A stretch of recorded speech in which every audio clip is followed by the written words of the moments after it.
nggak resmi ya mas? Sebenarnya ini luar dari pihak stasiun. Itu berapa mas? 5.000 aja. Ini mas. Oh iya, makasih ya. Stop. Tadi saya yang pengguna motor tadi saya jadi korban pungli karena saya kan mau pulang ke Solo ya, ke stasiun dulu.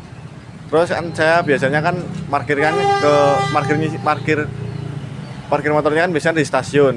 Nah tapi tadi kok ada orang sembarangan tuh, orang nggak kenal sih, minta uang ke saya. Padahal kan di stasiun kan udah ada parkiran resmi kan, yang kalau keluar tuh harus nunjukin tiket terus kita bayar. Tapi tadi aku baru masuk, baru sampai parkiran, baru naruh motor, udah dimintain sama orang nggak kenal. Nah tadi dia bilangnya orang yang megang wilayah sini ya, mungkin preman lah. Nah itu kan bisa, menurut saya kan itu pungli namanya, pungut liar, jadi kayak nggak resmi gitu loh. Nah kemudian udah saya kasih, habis itu dia bilang kalau nanti aman motornya, terus habis itu dia pergi nggak jagain motornya. Sekian cerita dari saya, gitu aja, terima kasih. Saya sebagai tadi yang melakukan pemungutan liar itu karena saya merasa, karena saya tuh sebenarnya tuh penjaga wilayah parkiran di sini, jadi uang yang saya minta itu sebagai jasa keamanan saya karena sudah menjaga motor-motor yang terparkir di sini supaya tidak hilang, dan itu sebagai uang jasa saya untuk saya membeli kopi, gorengan dan lain-lain.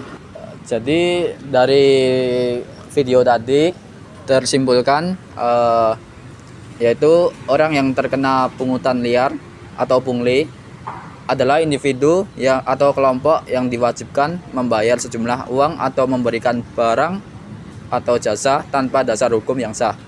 Biasanya pungli dilakukan oleh oknum tertentu yang memanfaatkan wewenangnya untuk kepentingan pribadi atau kelompok, seringkali dengan cara memaksa atau memberikan ancaman. Pungli sendiri yaitu tindakan ilegal yang melanggar hukum di Indonesia. Pemerintah Indonesia melalui cyber pungli atau sering disebut dengan sapu bersih pungutan liar berupaya memberantas tindakan ini dengan memberikan sanksi kepada pelaku dan melindungi korban jika menjadi korban pungli. Seseorang dianjurkan melaporkan ke instansi terkait atau unit cyber pungli. Dari ciri-ciri tersebut, seseorang yang mengalami pungli memiliki ciri-ciri yang pertama yaitu tidak berdasarkan hukum, atau pembayaran atau permintaan tersebut tidak memiliki dasar hukum atau regulasi yang jelas. Yang kedua yaitu melibatkan oknum dengan wewenang. Biasanya pelaku adalah pihak yang memiliki kekuasaan atau wewenang tertentu seperti aparat, pegawai instansi atau pihak swasta. Yang ketiga yaitu sering dilakukan di luar prosedur resmi. Proses permintaan pungli tidak tercatat secara resmi dan dilakukan secara sembunyi-sembunyi. Yang keempat yaitu menyebabkan kerugian.